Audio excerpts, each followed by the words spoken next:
Gracias por continuar con nosotros en la revista de la Una de Zona Franca. Llegamos a nuestro espacio de Interlínea. Mi nombre es Javier Bravo. Me acompañan Fernando Velázquez y Denise Hernández. ¿Cómo están? Buenas tardes. Hola, muy buenas tardes. Es una semana movidita, ¿no? Así es, bastantes temas que analizar, muchos temas, Pues les propongo que vayamos de lo local a lo estatal. Y en este momento nos ocupa el conflicto que tienen los comerciantes del Centro Histórico de León con el municipio de León principalmente, no propiamente con la constructora, porque la constructora es contratada por el municipio. Al final, el que tiene la responsabilidad de mediar en esta situación es el municipio de León.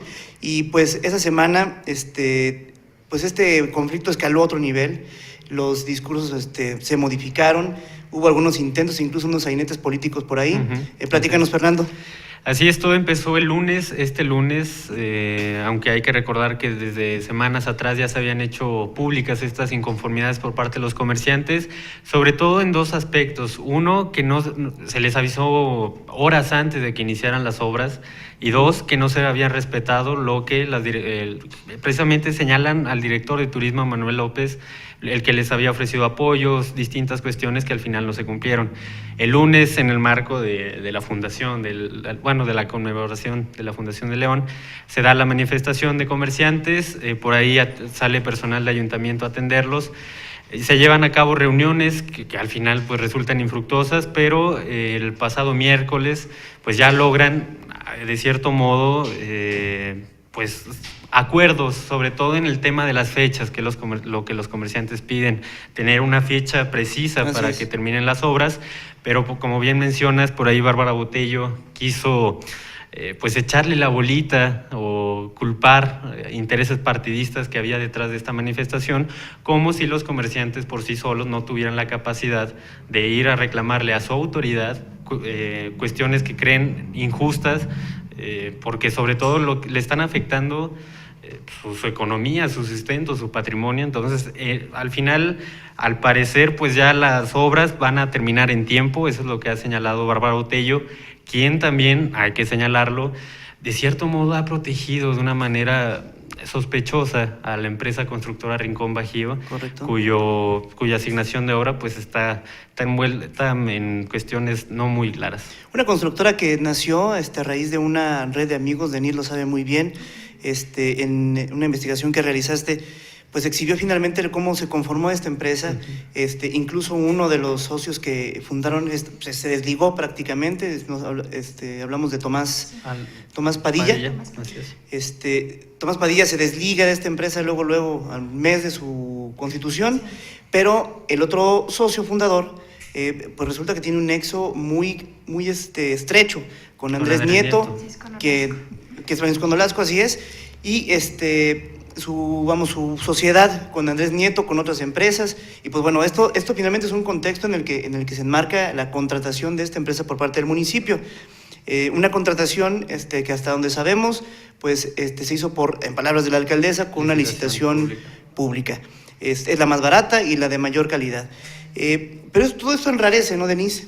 Enrarece finalmente las condiciones en las que se está haciendo la obra, las afectaciones que se están realizando, porque finalmente es una obra que no está dejando en su proceso, al menos, a gusto a nadie. Y sobre todo, nomás, ¿en qué temporada se hizo? Exactamente. En diciembre, que es donde generalmente estos comerciantes pues logran las mejores ventas del año, y en enero entonces dicen, bueno, dame chance de poder sobrevivir después de estas obras. Y que más allá también del asunto de los comerciantes está la gente de a pie, ¿no? O sea, no sé, caminar por ahí es peligroso incluso.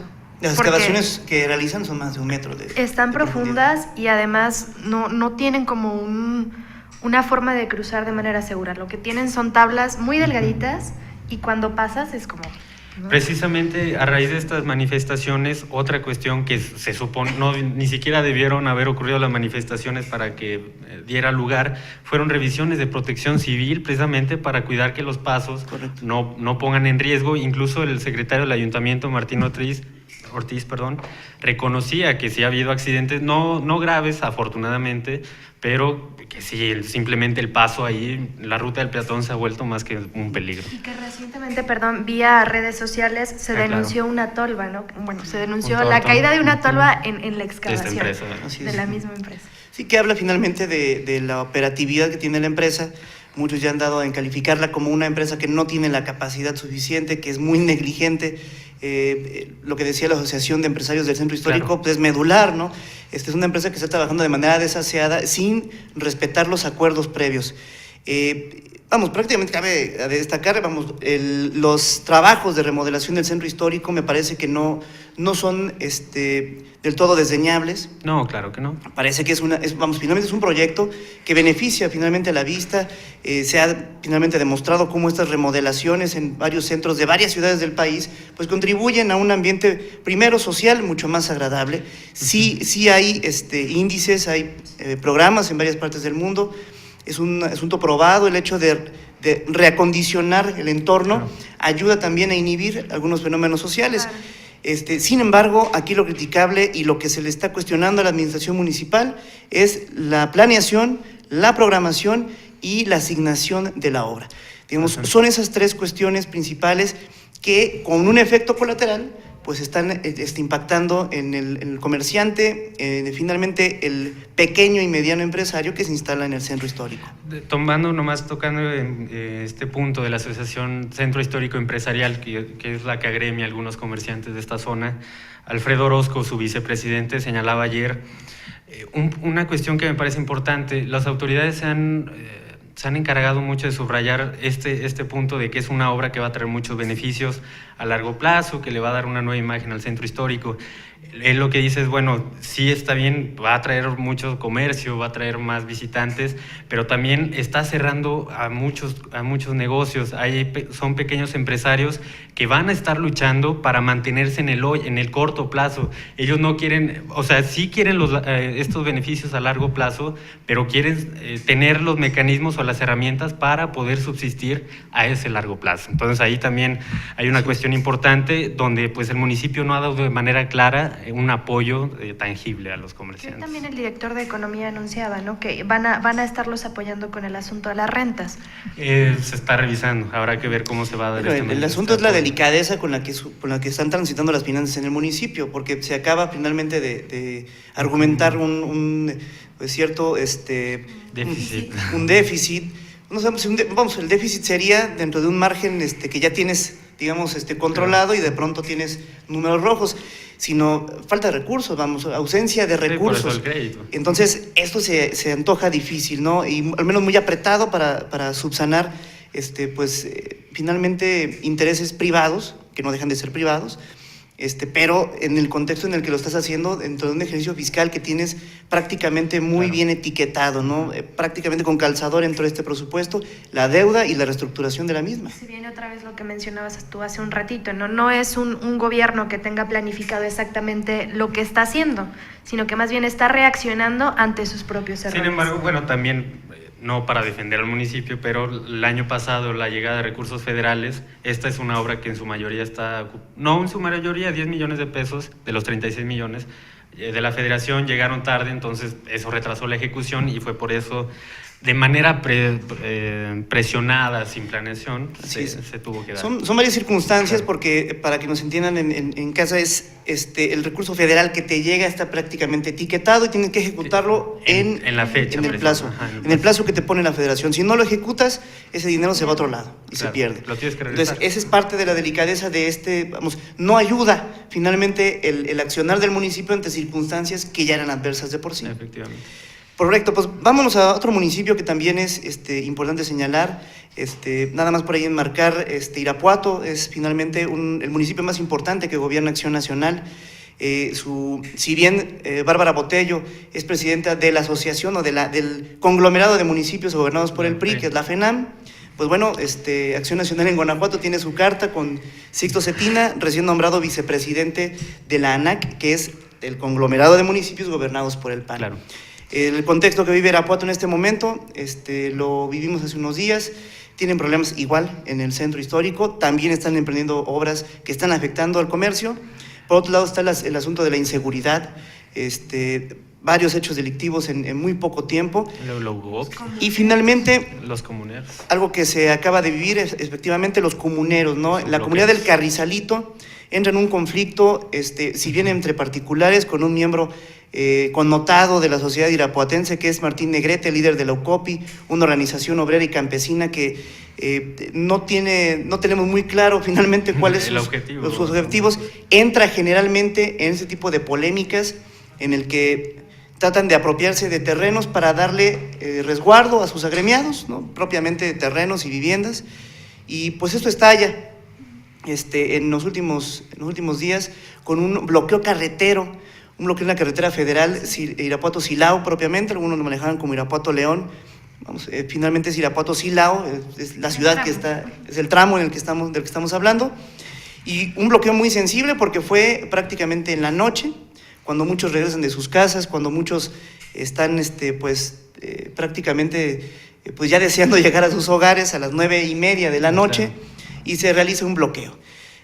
Un bloqueo en el que interviene al final, ya casi a la medianoche, Sixto Cetina, Lorena Alfaro, con su huestes municipal, los 40 elementos policíacos, Álvaro Cabeza de Vaca, junto con personal de la Secretaría de Gobierno, propiamente Arturo Navarro, subsecretario de Servicios a la Comunidad, que finalmente pues tienen el pulso de estas propiedades.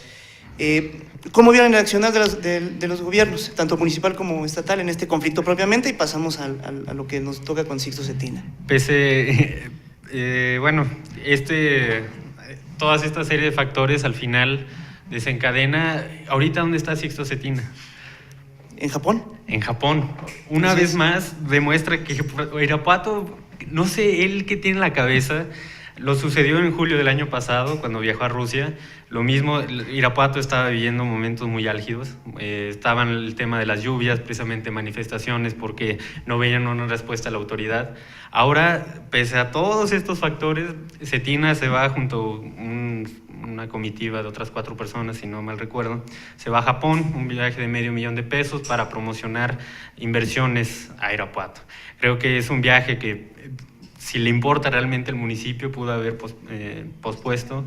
Entonces, no sé, Acción Nacional, ¿qué debe hacer para que Sixto Cetina entienda que está ocupando el municipio hasta ahora, como bien lo mencionabas, que ocupa el PAN, el más importante en Guanajuato, y lo que puede ser... El más importante que les queda. Que les queda, efectivamente. Puede ser lo que lo catapulte a tratar de recuperar otros municipios que perdieron en el 2012. Entonces, no sé qué debe hacer Acción Nacional con Sixto Cetina como miembro de ese partido. Necesitan inyectarle mesura, ¿no?, a Sixto Cetina. Denise. Sí, pues es una situación que ya no controla el partido, ¿no? O sea, es un personaje que ya no está controlando el partido. Pero sin embargo le dan la presidencia de la asociación que agrupa. Vicepresidencia, tú, o sea, ahí estás hablando de un conflicto de intereses interno que uno no termina de entender, pues.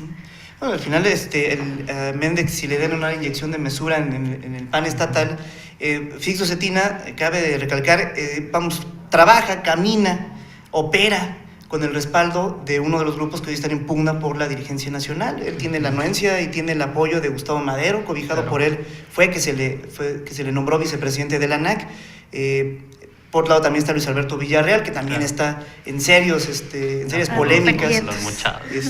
Y bueno, Sixto Cetina, dentro de este contexto, pues él decide irse a Japón. Un viaje que no deja de ser cuestionable porque las mismas justificaciones que da él a los medios de comunicación, convoca una rueda de prensa, que no lo había hecho antes, para hacer un anuncio de esta magnitud, y lo que presenta ante la argumentación es, ya es unas visitas de cortesía, hay varias empresas que se han instalado en Irapuato, tenemos que ir a hacerles y correrles la cortesía, haciendo reuniones. Es decir, no se habló de la atracción de nuevas empresas, sino de ir a visitar y promocionar Irapuato con las que ya están instaladas.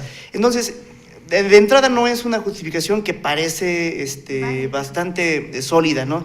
Y por otro lado, pues hacerlo al margen del Estado, al margen de Héctor López Santillana, que ha venido trabajando ese sector de manera muy apremiante desde hace varios años, desde la administración anterior prácticamente, tiene un bagaje en el tema, ya lo habían hecho, y cabe mencionar, ese viaje a Japón ya lo habían realizado las autoridades estatales.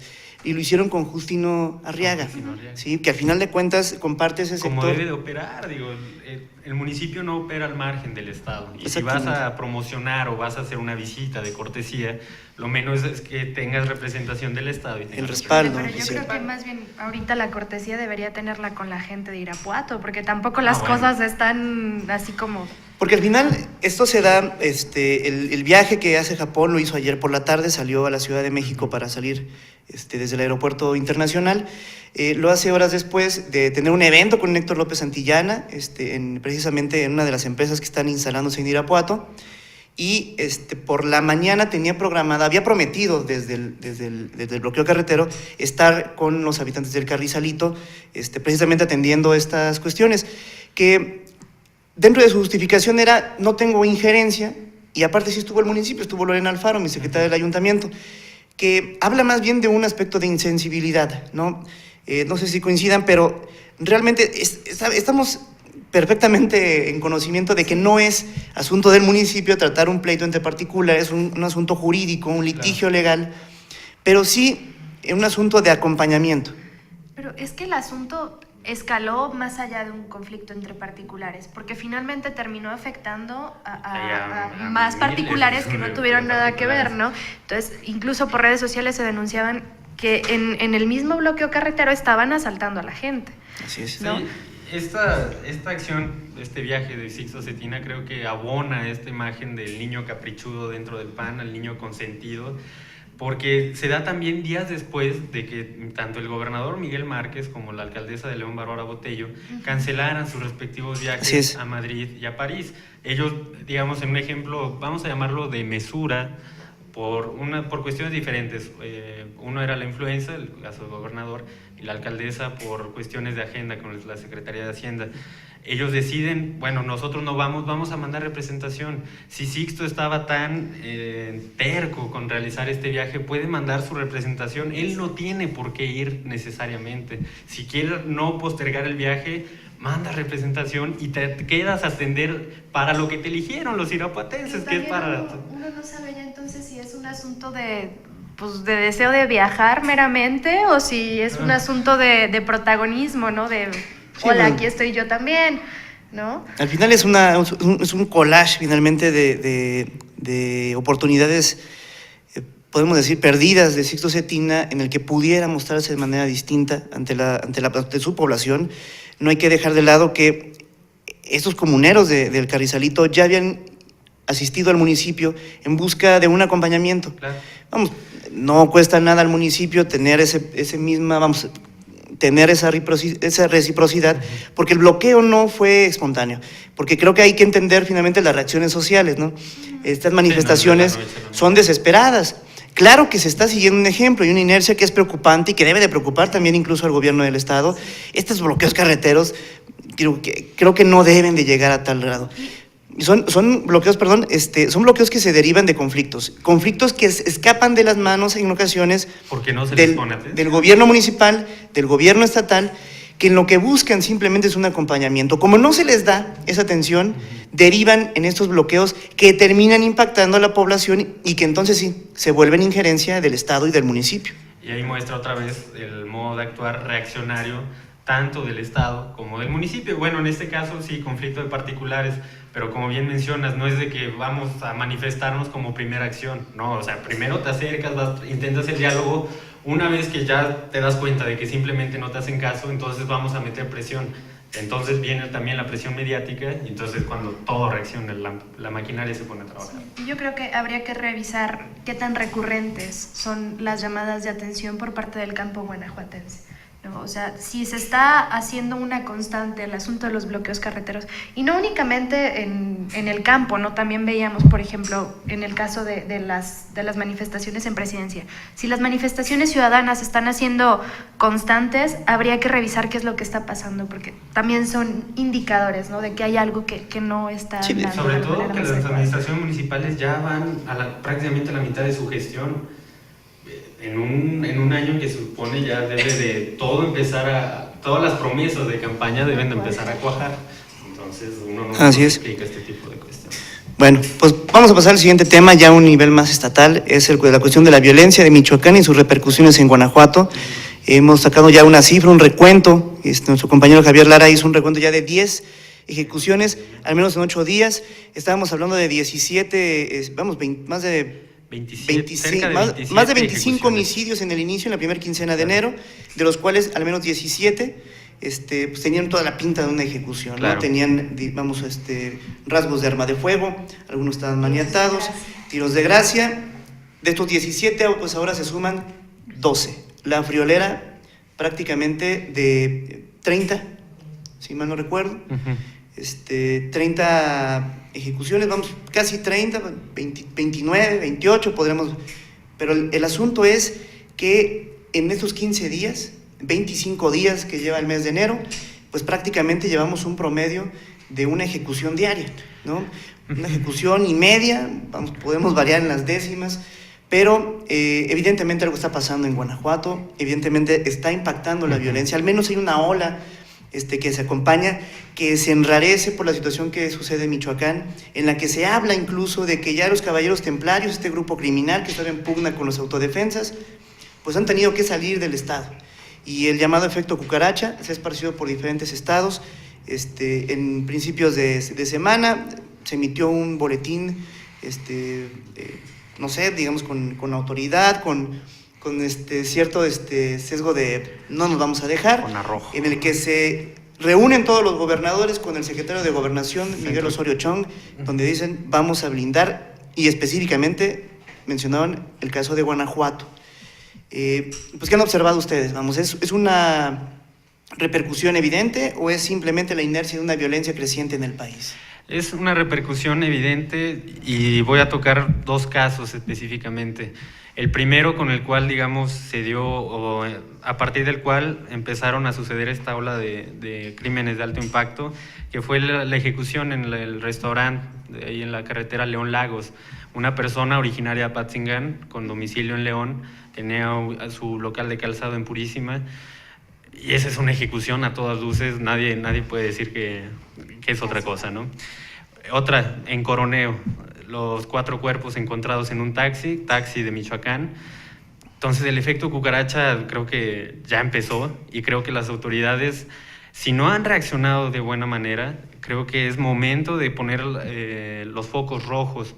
Esta reunión que tuvo Miguel Márquez con el secretario de Gobernación, Miguel Osorio Chong, junto con los gobernadores de la región centro-occidente, creo que es precisamente por eso, porque saben que Guanajuato es el primer estado al cual, si bien también van a acudir estas familias desplazadas por la violencia en Michoacán, pues también van a venir los narcotraficantes, van a venir estas personas pertenecientes a cárteles, y es ahí donde también no solo los municipios colindantes con Michoacán deben preocuparse, sino municipios como León, como Celaya, como Irapuato, donde pues son también susceptibles de recibir este tipo de personas. Bueno, y a muchos se nos olvida, pero por ejemplo hay un capítulo muy marcado, muy remarcado, en el que un grupo que perteneciente a la Corporación Policíaca de Celaya durante la administración de Rubí Laura, se exhibieron incluso coludidos con los grupos de los caballeros templarios.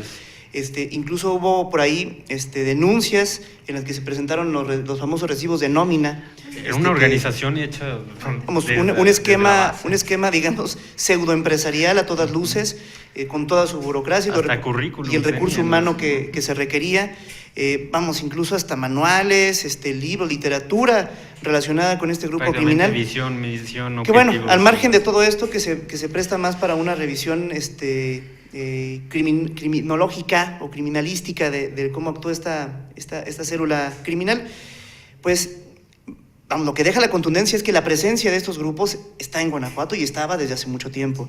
Entonces se respira muy difícil que este conflicto en el que finalmente este grupo criminal se ve pasmado, se ve colapsado, porque finalmente hay 2 vías, una vía ciudadana o pseudo ciudadana, sería materia de análisis, pues los está arrojando, los está atacando en su propia plaza, ¿no?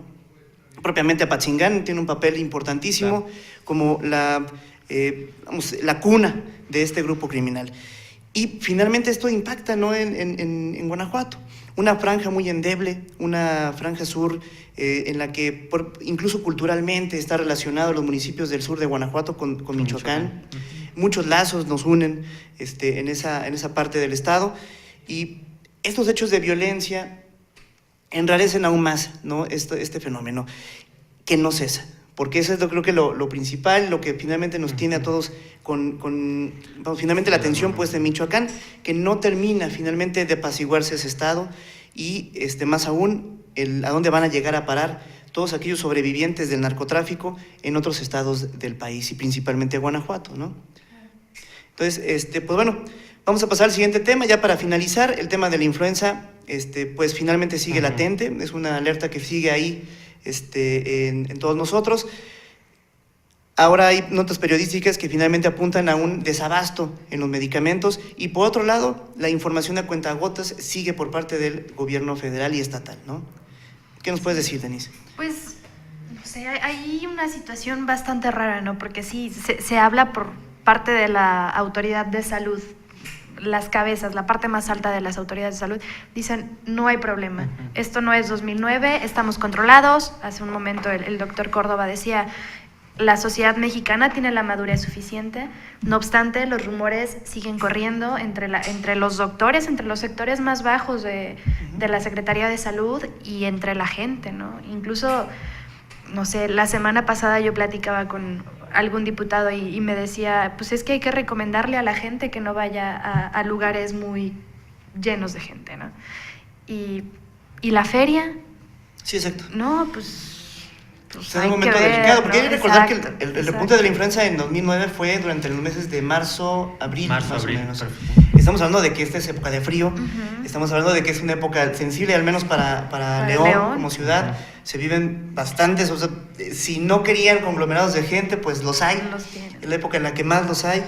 Y al final la información, el punto que tocaba el doctor Córdoba era importantísimo, ¿no? El informar constantemente a la ciudadanía. Sí. Exactamente. Es una práctica que finalmente te ayuda a mantener la calma. Vamos, la calma, ¿no?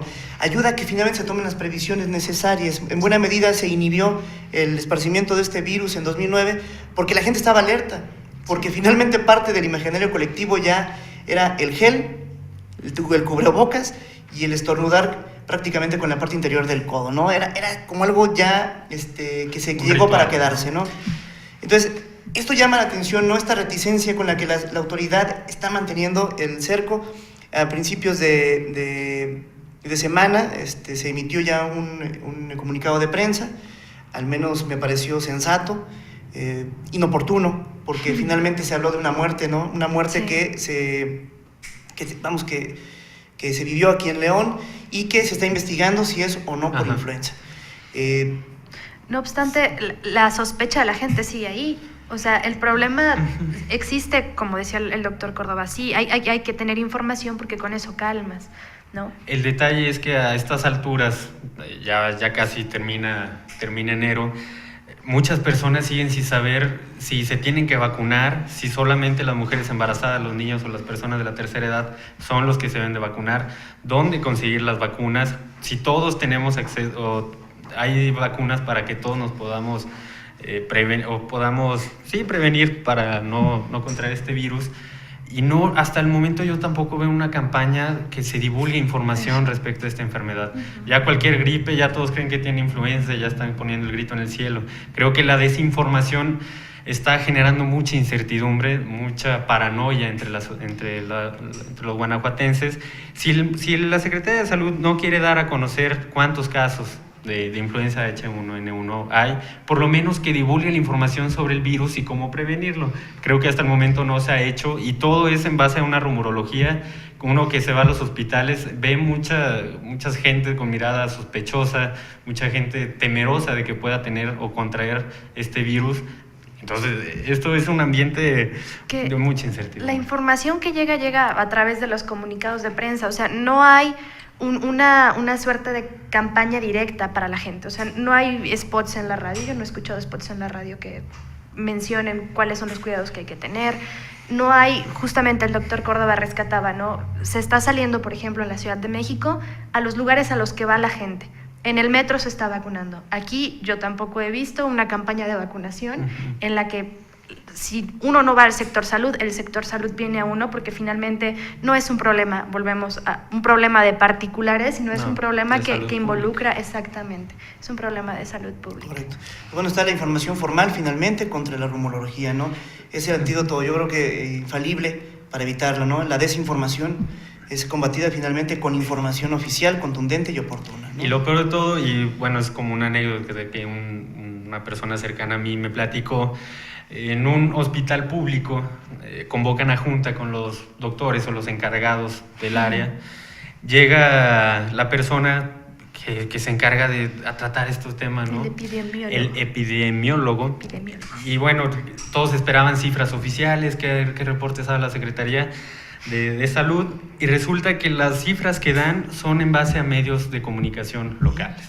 Esto que te habla que no hay información ni siquiera para las personas que deben de tenerla para saber cómo actuar, ¿no? Entonces eso es, creo que muy preocupante, ¿no? Bueno, siempre será un tema que finalmente sigamos de cerca, como todos los demás que hemos hablado aquí. Si les parece, lo dejamos por este momento. Y pues bueno, no queda más que despedir finalmente esta emisión de la revista de la UNA. A nombre de Arnoldo Cuellar, me despido de ustedes, Javier Bravo. Le agradezco mucho a Fernando Velázquez y a Denise Hernández que nos hayan acompañado. Que tengan un fin de semana excelente. Nos vemos el lunes.